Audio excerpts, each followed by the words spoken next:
Doctor صاحب بہت شکریہ آپ کا وقت دینے کا. آج 12 ربیع الاول ہے اور آج ہم کچھ گفتگو آپ سے سننا چاہتے ہیں حضور پاک صلی اللہ علیہ وآلہ وسلم کے حوالے سے. ایک شعر اس وقت مجھے یاد آ رہا ہے کہ بمصطفیٰ برساں خویش را کہ دیں ہما اوست، اگر باؤ نہ رسیدی تمام بولا بیست. یہ کیا تقاضے ہیں کہ ہم حضور سے محبت، جسے کہ ہما اوست کہا گیا ہے کہ وہی سب کچھ ہے، آپ کا دین بھی اور دنیا بھی، تو کیا تقاضے ہیں کہ جس سے ہم محبت کا اظہار کریں حضور پاک صلی اللہ علیہ وآلہ وسلم سے؟ دیکھیے قرآن پاک ایک آیت ہے جس کا مفہوم یہ ہے کہ جس نے اللہ کے رسول کی اطاعت کی اس نے اللہ کی اطاعت کی. میں یہ تو رسول فقط اطاع اللہ، جس کا مطلب یہ ہے کہ قرآن کریم نے محبت کو اطاعت کے سانچے میں ڈال دیا اور وہ یہ چاہتا ہے کہ جس سے آپ کو محبت ہے آپ اس کی اطاعت اس طرح سے کریں کہ وہ آپ کو جو چیز پسند ہے وہ آپ اختیار کر لیں اور جو آپ کے محبوب کو ناپسند ہے وہ آپ چھوڑ دیں. اطاعت کا مطلب جو ہے وہ محض یہ نہیں ہے کسی بات کا ماننا، بلکہ وہ مائنڈ سیٹ جس کے اندر آپ جس چیز سے خوش ہوتے ہیں. مثال کے طور پہ اگر ایک نوجوان یہ پسند کرتا ہے کہ ایک گلیمرس لباس، ایک ایسا جیکٹ جس پہ جگہ جگہ پیچ لگے ہوئے ہیں، پور لک ہے، جبکہ اس کی قیمت عام جیکٹ سے 5 گنا زیادہ ہے، ٹھیک، وہ پہن کر کے بیٹھا ہوا ہو اور اس وقت حضور تشریف لے آئیں تو کیا پسند کرے گا کہ وہ یہ لباس پہنے آپ کے سامنے حاضر ہو، یا وہ چاہے گا کہ اس کا لباس سادہ ہو، اس کا لباس ایسا نہ ہو جو آپ کو ناراض کرنے والا ہے، یا وہ اگر بیٹھا ہوا اپنے موبائل کے اوپر کچھ ایسی تصویریں دیکھ رہا ہے جو دین کے منافی ہیں، اخلاق کے منافی ہیں، تو کیا وہ چاہے گا کہ آپ تشریف لے آئیں اور وہ ان کو دیکھتا رہے؟ یعنی محبت کا تقاضا جو ہے وہ یہ نہیں ہے کہ محض 12 ربیع الاول کو آپ سجا کر کے پورے ملک کو یہ کہیں کہ ہم آپ سے بڑی محبت کرتے ہیں اور اس دن کے علاوہ محبت نہیں کریں گے. محبت کا مطلب یہ ہے کہ آپ سال کے ہر دن وہ کام کریں جس سے کہ اللہ کے رسول کو. دیکھیے آیت نے یہ بات کہی کہ مجھے تو رسول فقط اللہ، جس نے اللہ کے رسول کی اطاعت کی اس نے اللہ کی اطاعت کی، جبکہ کہیں اور کہا گیا ہے کہ جو اللہ سے محبت رکھتا ہے وہ آپ کی اطاعت کرے. یعنی دونوں چیزوں کو اسلام نے اس طرح پیش کر دیا کہ یہ دین ہے. جو آپ کا شعری مفہوم تھا اس کو میں نے قرآن پاک کی آیات کی روشنی میں آپ کے سامنے رکھا ہے کہ قرآن بھی یہ بات کہتا ہے کہ اللہ کی اطاعت، رسول کی اطاعت یہ آپ کا دین ہے، جی، اور یہ کل دین ہے. تو یہ پہلو میرے خیال میں ہمارے سامنے بار بار لانے کی ضرورت ہے. ڈاکٹر صاحب ہماری جنریشن نے اپنے اپنے رول ماڈلز بنائے ہیں، جیسے میوزیشنز ہو گئے، ایکٹرز ہو گئے، تو ہم ایسا کیا کریں کہ ہم حضور پاک صلی اللہ علیہ وسلم کو اپنا رول ماڈل بنائیں جنہوں نے اپنی ویل بیلنس لائف گزاری، دین اور دنیا کو ساتھ ساتھ رکھا، تو ہم کیا ایسا ہو کہ ہم ان کو اپنا رول ماڈل بنائیں؟ دیکھیے بیٹا، 2 باتیں بڑی ضروری ہیں. ایک تو یہ کہ آپ جس دور کی بات کر رہے ہیں اسے آپ کہتے ہیں کہ یہ عالمگیریت کا دور ہے، جس کا مطلب یہ ہے کہ اس دور کے اندر وقت اور فاصلے دونوں تبدیل ہو گئے ہیں اور اب وہ ایکسیسیبل ہیں. لیکن ماڈل آپ بولیں جو وقت میں قید ہو، کسی موسیقار کا، کسی کرکٹر کا، کسی مقرر کا، یہ سارے ماڈل تو وقت میں قید ہیں یا عالمگیر ہیں. ماڈل کون ہوگا؟ ماڈل وہ ہوگا جو عالمگیریت رکھتا ہو، اور وہ صرف اور صرف آپ کی حیات مبارکہ میں پائی جاتی ہے. رسول اللہ صلی اللہ علیہ وسلم کی حیات مبارکہ جو ہے وہ کسی ایک شعبے تک محدود نہیں ہے. آپ نے فرض کیجئے کہ ایک بڑے گلوکار کو یہ سمجھتے ہوئے کہ بڑا زوردار قسم کا گانا گاتا ہے، اس کی تصویر لگا لی اپنے باتھ روم کے اندر، اس کے سے بال بھی بنا لیا آپ نے، تو کیا اس کے نتیجے میں آپ کا اپنے استاد کے ساتھ طرز عمل، والدین کے ساتھ طرز عمل، پڑوسی کا طرز عمل بدل جائے گا؟ نہیں بدلے گا نا. یہ کیسے بدلے گا؟ یہ اسی وقت بدلے گا جب کہ آپ کا رول ماڈل وہ ہو جس نے ان تمام پہلوؤں کے لیے مثال پیش کی ہے، اور مثال بھی وہ جو ایک انسان کے لیے قابل عمل ہے. کیا آپ میں سے ہر ایک جو کرکٹ کا بڑا شوقین ہو وہ 120 میل فی گھنٹے کی رفتار سے گیند پھینک سکتا ہے؟ نہیں پھینک سکتے. کیسے بنے گا رول ماڈل آپ کے لیے؟ رول ماڈل تو وہ ہوگا جو آپ کر سکتے ہو. سیرت پاک کا معجزہ یہ ہے کہ اس میں وہ سارے کام کیے گئے ہیں جو ایک انسان خود کر سکتا ہے. ڈاکٹر صاحب میں آپ سے ایز اے ریپرزینٹیٹیو آف یوتھ یہ جاننا چاہوں گا کہ آپ ہمیں حضور صلی اللہ علیہ وآلہ وسلم کی نوجوانی کے حوالے سے کچھ بتائیے. آپ نے بہت سے واقعات تو پڑھے ہوں گے، شاید اس پہ غور نہ کیا ہو. مجھے یہ بتائیے کہ کیا آپ نوجوانوں میں سے بہت سے نوجوان جو یونیورسٹی میں پڑھتے ہیں، کالجز میں پڑھتے ہیں، اگر کہیں پر کوئی ہنگامہ ہو رہا ہوتا ہے کہ ہنگامے کا حصہ بنتے ہیں، ہنگامے کو ٹھیک کرتے ہیں. مکہ مکرمہ، جی سیدھی سیدھی بات ہے نا، مکہ مکرمہ کے اندر خون خرابہ ہونے والا ہے.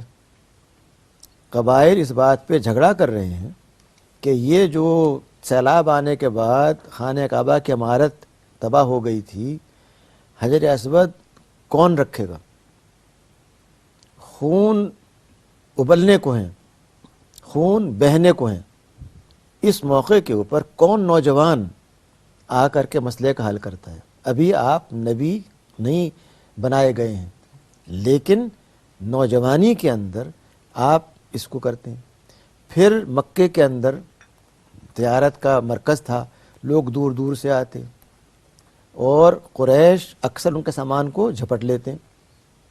ہمارے یہاں بھی یہ ہوتا ہے کہ بعض جا رہے ہیں ٹرک لوڈز اور کسی نے راستے میں اس پہ قبضہ کر لیا اور لے کے جا کے باڑے میں بیچ دیا اس کو. یہ وہاں پہ ہوتا تھا. اس موقع پر آپ نوجوان کی حیثیت سے بقیہ افراد کے ساتھ مل کر کے ایک حلف، ایک ایسا معاہدہ کرتے ہیں کہ جو مکے میں تاجر آئے گا ہم اس کو پروٹیکٹ کریں گے، اسے لوٹنے نہیں دیں گے. حلف الفضول کہا جاتا ہے اس کو. یہ نوجوانی کا آپ کا واقعہ.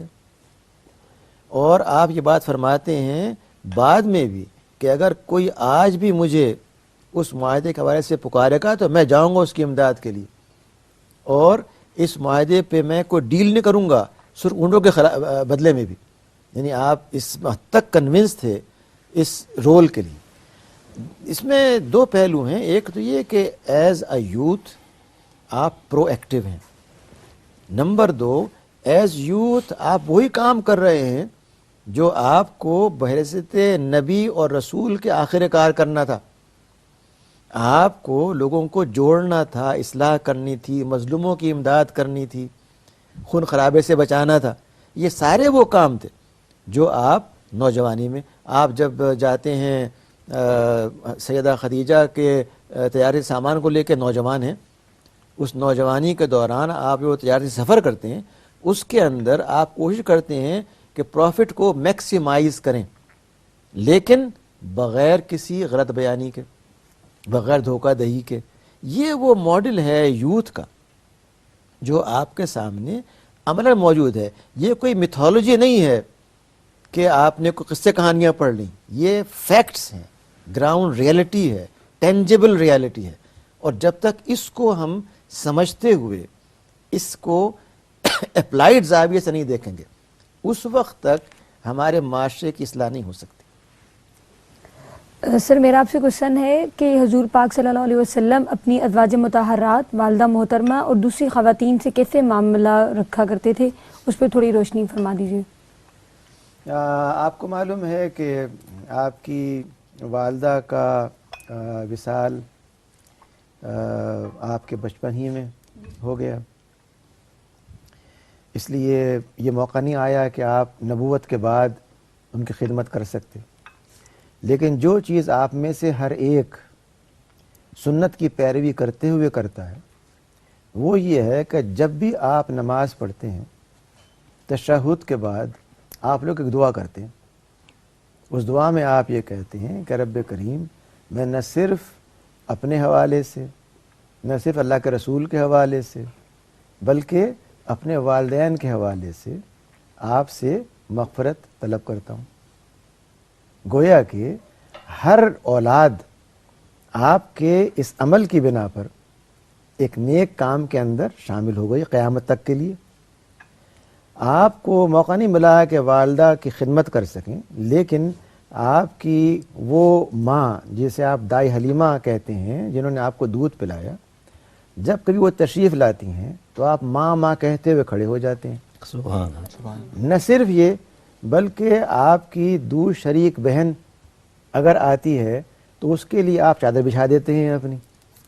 یعنی یہ وہ نمونہ ہے جو قصے کہانیوں کا نہیں ہے بلکہ عملی زندگی کا ہے.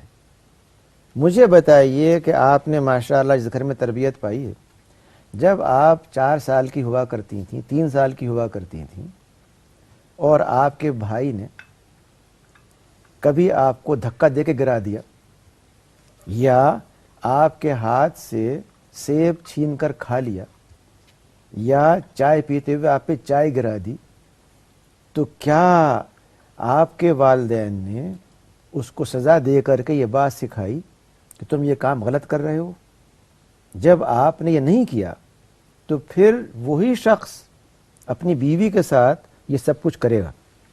بالکل. چونکہ ہم نے والدین نے اپنا کردار حوالے کر دیا ہے ٹی وی کے ڈراموں کے، جن میں آپ یہی دکھاتے ہیں کہ ایک بیوی شوہر کو ہاتھ سے زد و کوب کر رہی ہے اور شوہر بیوی کو کر رہا ہے. یہ آپ کے رول بن جاتے ہیں، جبکہ ہونا یہ چاہیے کہ آپ یہ دیکھیں کہ سیرت پاک ہمیں کیا چیز سکھاتی ہے، کتنا احترام. آپ یہ دیکھیے کہ آپ نے بات کی مطہرات کی، وہ تو انتہائی بلند ہستیاں تھیں، لیکن جو آپ کے گھر میں ایک بچہ خادم ہے اور جو 10 سال کی عمر میں آپ کے گھر میں آتا ہے اور 10 سال آپ کے گھر میں رہتا ہے، وہ جو حدیث کا ایک بہت بڑا محدث ہے بعد میں، انس، وہ یہ فرماتے ہیں کہ میں 10 سال آپ کے ساتھ رہا ہوں اور آپ نے کسی ایک موقع پہ اف نہیں فرمایا. آپ مجھے بتائیے کون سا گھر ایسا ہے جہاں پر کہ یہ چائے کا کپ جو میرے ہاتھ میں ہے اگر ملازم سے گر جاتا ہے تو کیا اس پر ہاتھ نہیں اٹھتا، زبان نہیں اٹھتی، غصے کا اظہار نہیں ہوتا، اسے آپ باہر نکال دیتے؟ یعنی ہم باتیں تو بہت کرتے ہیں، صرف ایک دن کرتے ہیں سال میں. جو چیز ضروری ہے وہ یہ ہے عمل. کہ اس کو سمجھا جائے، اس کو جسم اور جان اور روح کا حصہ بنایا جائے، عمل کا حصہ بنایا جائے. بالکل. ڈاکٹر صاحب میں آپ سے سوال پوچھنا چاہوں گا، یہ سوال میرے لیے بہت اہم ہے. آپ کی نظر میں وہ ایسی کیا چیزیں ہیں جو مجھے ایز اے نوجوان آپ صلی اللہ علیہ وسلم کے بتائے ہوئے راستے پر عمل کرنے سے روکتی ہیں؟ میں کرنا بھی چاہوں تو وہ کیا چیزیں ہیں جو مجھے روکتی ہیں یا روک سکتی ہیں؟ میرا سوال تو ہر ایک اہم ہوتا ہے. جی سر. آپ کا سوال واقعی اہم ہے. میں سمجھتا ہوں کہ جو چیز روکتی ہے وہ ہمارا یہ تصور ہے کہ کچھ چیزیں ہمیں فوری فائدہ پہنچا سکتی ہیں اور انہیں اگر ہم نے چھوڑ دیا تو ہمارا مستقبل تاریک ہو جائے گا، جسے ہم کہتے ہیں ایمیڈیسی، یعنی فوری طور پر مجھے کیا فائدہ حاصل ہو سکتا ہے. اسی کو کسی نے یہ اس طرح سے کہا ہے کہ جانتا ہوں ثواب طاعت و زہد پر طبیعت نظر نہیں آتی، پر طبیعت ادھر نہیں ہے. جس کا مطلب یہ ہے کہ مجھے معلوم ہے کہ سیرت پاک کی پیروی کرنے میں مجھے بے انتہا فوائد ملیں گے اور آخر کار میں کامیاب ہوں گا آخرت میں. لیکن جب میرے سامنے یہ بات آتی ہے کہ ایک شخص ایک لفافہ لاتا ہے جس کے اندر ایک چیک ہے 50 ملین روپے کا اور یہ کہتا ہے کہ یہ محض آپ کے لیے ایک معمولی سا نذرانہ ہے، غرض یہ ہے کہ جو ٹینڈر آپ کو سائن کرنا ہے کسی کے لیے وہ آپ سائن کر دیں، اس کا کام نکل جائے.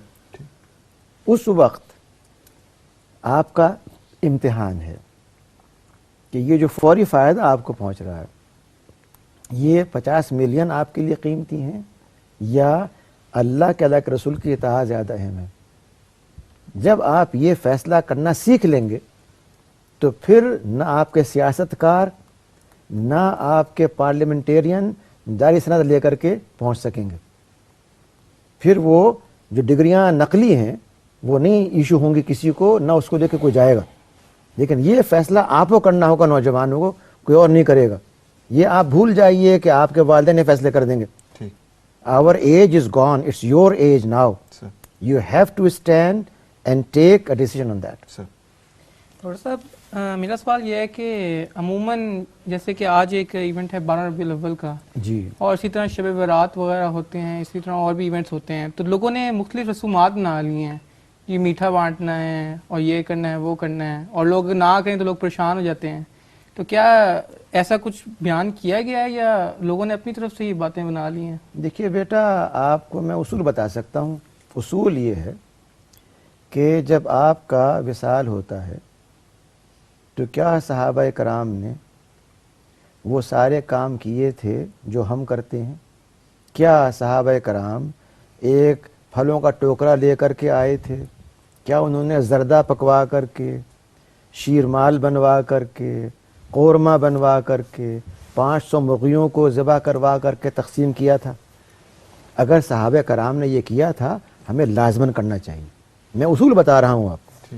اگر صحابہ کرام نے آپ کے یوم ولادت کے موقع پر یہ کیا تھا کہ پٹاخے چھوڑ رہے ہوں، بڑی بڑی روشنیاں لگا رہے ہوں سارے مدینہ منورہ کے اندر، آپ لازماً کریں. ہماری مثال کون سی ہے؟ مثال ہمارے لیے رسول کی ہے، اس کے اصحاب کی ہے. اس کے علاوہ کیا چاہیے ہم کو؟ جو اصول ہونا چاہیے وہ یہ کہ آپ بجائے مجھ سے سوال کرنے کے، آپ یہ غور کریں کہ جو کچھ ہم کر رہے ہیں کیا وہ ان 2 پیمانوں پر اترتا ہے؟ کیا آپ نے ایسا کیا، پسند کیا، یا آپ کے اصحاب نے آپ کی محبت، احترام، عقیدت میں ایسا کیا؟ میری آپ کی عقیدت ان سے بڑھ کے نہیں ہو سکتی. یہ اصحاب وہ ہیں کہ آپ وضو فرماتے ہیں تو آپ کے قطرے چاہتے ہیں کہ اپنے جسم پہ مل لیں، لیکن آپ یہ بات فرماتے ہیں کہ اس سے کچھ نہیں ہوگا. اصل کام یہ ہے کہ تم سچے بنو اور دین پر عمل کرو. یہ جو تم پانی مل رہے ہو اس سے کچھ نہیں ہوگا. حدیث صحیح کے الفاظ ہیں یہ. تو یہ وہ ہے جو چیز ہمارے کرنے کی. بہت شکریہ ڈاکٹر صاحب. ہم نے 1 ربیع الاول سے لے کر 12 ربیع الاول تک روز آپ سے وقت لیا، آپ کی محبت شفقت آپ نے وقت دیا، اور ہمیں یہ پتہ چلا کہ محمد صلی اللہ علیہ وآلہ وسلم سے محبت کا کیا تقاضا ہے کہ محمد سے وفا تو نے تو ہم تیرے ہیں، یہ جہاں چیز ہے کیا لوح و قلم تیرے ہیں. جزاک اللہ. بہت شکریہ.